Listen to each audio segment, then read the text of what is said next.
हाथ जोड़कर सभी देशवासियों को जय गुरुदेव।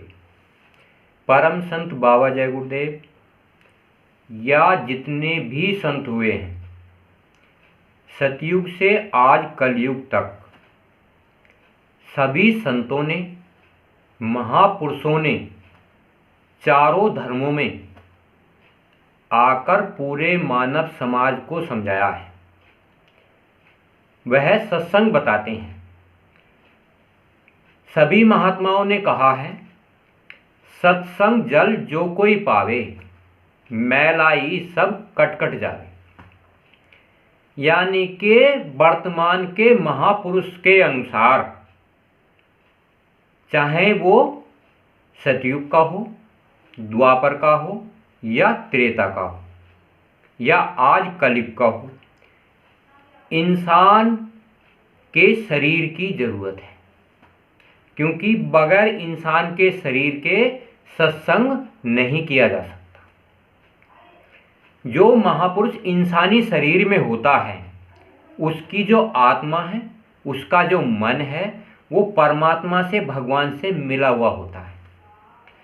केवल सत्संग सुनाने का एकमात्र आधार वर्तमान के संत सद्गुरु को होता है।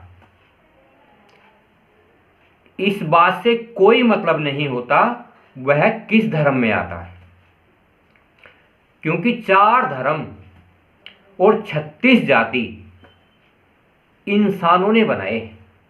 भगवान ने क्या बनाया है? एक मानव इंसान प्रेम प्रतीक। तो आज हमें वर्तमान समय में सच्चे महात्मा की खोज करनी चाहिए।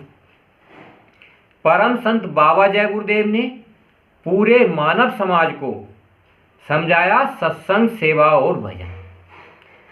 सत्संग कहते हैं सत्य पर चलने के लिए, सेवा कहते हैं जो सत्य पर चलते हों उनकी सेवा के लिए, भजन कहते हैं जो मनुष्य शरीर में जीव आत्मा है उसे जगाने के लिए।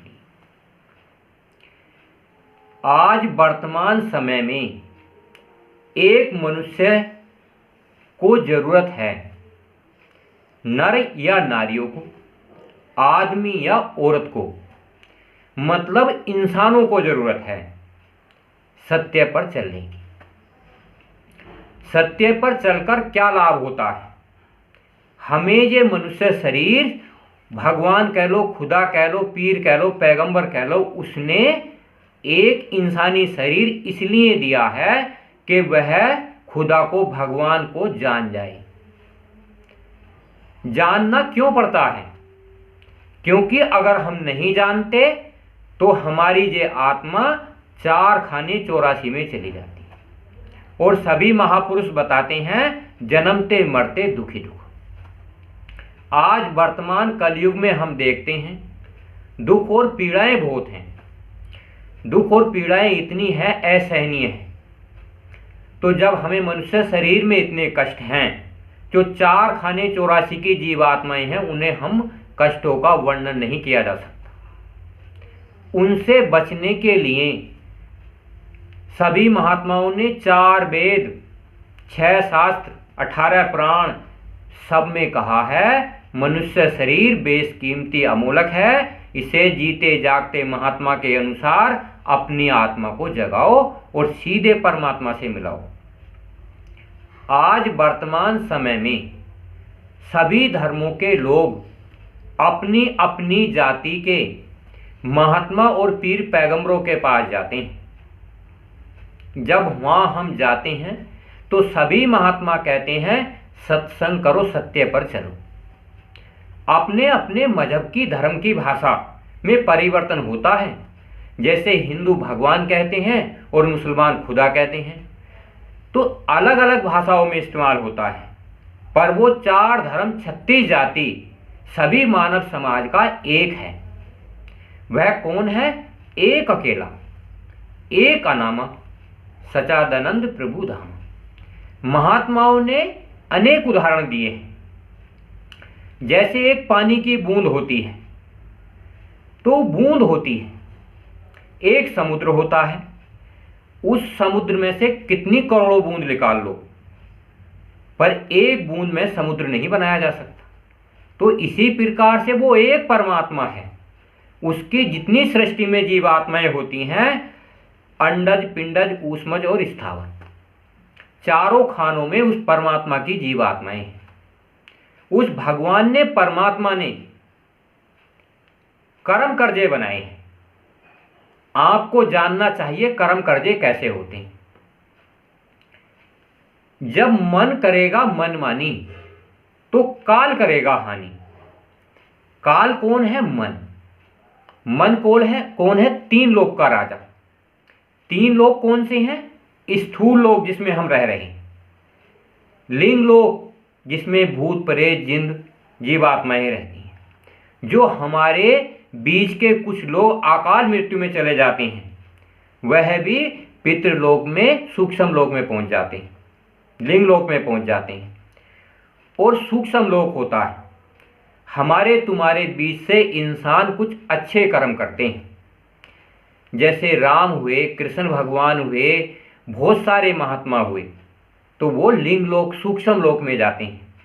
उन्हें देवताओं की उपाधि दी जाती है, जैसे बाबा जय गुरुदेव, देव लिग्याग है। तो ऐसे संत महापुरुष सूक्ष्म लोक में भी विराजमान रहते हैं। जो महात्मा मनुष्य शरीर धारण करके अपनी आत्मा को साधता है, साधना करता है, और दिव्य दृष्टि खोलकर लिंग लोक, सूक्ष्म लोक, कारण लोक देखता है अंदर में, वह अपनी आत्मा को जगाकर अंड खंड ब्रह्मांडों की सैर कराते हुए परमात्मा में मिला लेता है। जैसा जैसा युग आता है, जैसे सतयुग, सतयुग में और कलयुग में फर्क है। वहां 1,00,000 वर्ष की आयु थी और यहाँ 100 वर्ष की आयु है। वहां के साधन अलग थे और आज के साधन अलग हैं। इसी प्रकार से द्वापर के, त्रेता के साधन अलग थे और साधना भक्ति भी अलग थी। आज वर्तमान के कलयुग में साधना भक्ति अलग है। जैसे जैसे समय बदलता है, वैसे वैसे ही साधन बदलते हैं, वैसे ही वैसे इंसानों की प्रवृत्ति बदलती है। और महात्मा जो अंड खंड ब्रह्मांडों के मालिक हैं, इस मनुष्य शरीर में जब आते हैं तो भक्ति की नई रचना का निर्माण करते हैं, जिससे कि किसी भी इंसान को पूजा, भक्ति, साधना, प्रार्थना करने में आसानी हो सके, घर परिवार समाज का संतुलन न बिगड़े।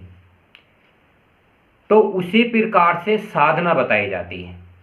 जैसे परम संत बाबा जय गुरुदेव ने 5 नाम का दान दिया, ईश्वर, ब्रह्म, पार ब्रह्म, महाकाल पुरुष, सत्पुरुष। आज वर्तमान समय में जब हम 5 नाम का सुमरन करते हैं तो ये जीवात्मा अपने घर, अपने खंड लोक लग जाती है, जिससे सभी महात्माओं ने कहा है सचखंड, सतलोक। वहां पर जाकर इस इंसानी शरीर में जो जीवात्मा बैठी है उसे क्या मिलता है। जैसे मैंने उदाहरण दिया, समुद्र, एक बूंद समुद्र से आई, उसी प्रकार से जो आत्मा है वो कर्मों के कारण बूंद के समान है। और जब योग साधना करती है, लिंग शरीर, सूक्ष्म शरीर, कारण शरीर जब पार करती है तो वह आत्मा समुद्र का रूप धारण कर लेती है, वह इतनी विकराल हो जाती है। जैसे गुरु महाराज ने उदाहरण के तौर पर समझाया, जब आत्मा लिंग लोक पार करती है, सूक्ष्म लोक पार करती है, कारण लोक पार करती है, तो आत्मा में प्रकाश बढ़ता चला जाता है। जैसे इस दुनिया में 100 वाट का बल्ब होता है, एक 200 वाट का बल्ब होता है, एक 500 वाट का बल्ब होता है, उसी प्रकार से आत्मा में रोशनी बढ़ती चली जाती है। वही आत्मा अंड खंड ब्रह्मांडों की मालिक हो जाती है, जो उस बूंद समुद्र में समा जाती है। तो परमात्मा और आत्मा दोनों एक हो जाते हैं। जब मन, जो 3 लोक का मालिक है, उसके अंश सब जीवात्माओं में लगे हैं। चींटी में मन है, हाथी में मन है, शरीर में दोनों के अंतर है। तो मन तो एक है, शरीर दोनों के अलग अलग है। इसी प्रकार जितना भी दुनिया बनी है, सब में मन समाया है, रोम रोम में मन समाया है। आत्मा आधार है, एकमात्र आधार।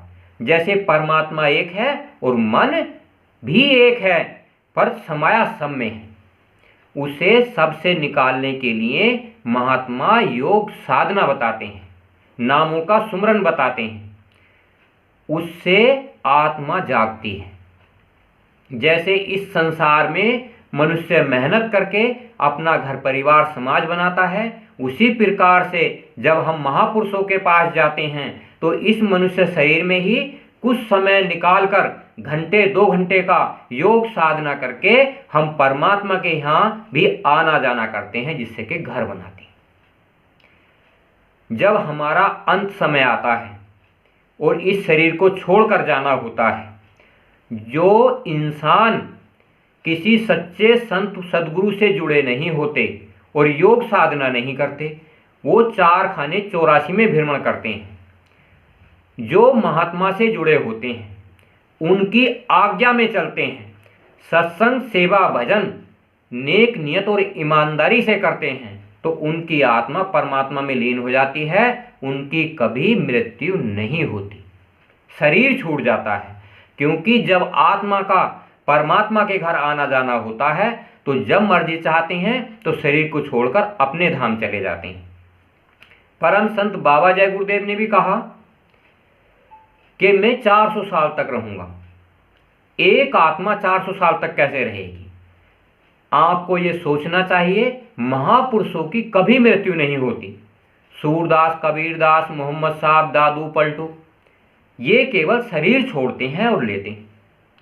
एक मृत्यु होती है, मृत्यु के कारण ही जीव आत्मा 4 खाने 84 में जाती है, क्योंकि वो पूर्ण तरीके से योग साधना नहीं कर पाती, जो अपना घर नहीं देखता। जैसे इस दुनिया में कोई इंसान विदेश चला जाए और अपना घर यहाँ ना बनाए, अपना उसके परिवार का हो, उसका घर खुद ना हो, तो वो उस घर नहीं आता। उसी प्रकार जो इंसान अपना घर बनाता है, वो चाहे वो विदेश में चला जाए, साल 2 साल 10 साल के बाद वो अपने घर चला आता है, क्योंकि उसने मेहनत ईमानदारी से अपना घर बनाया है। उसी प्रकार आत्मा परमात्मा के यहाँ योग साधना से जीते जागते महापुरुष के अनुसार घर बनाती है। अब खुद आपको सोचना चाहिए, जितना आपका समय अब तक बीता है, जो रह गया है, क्या आपने परमात्मा के आने जाने का वो घर बनाया है? क्या जैसे आप इस संसार में अपना घर परिवार देखते हो, आपने उस परमात्मा को देखा है?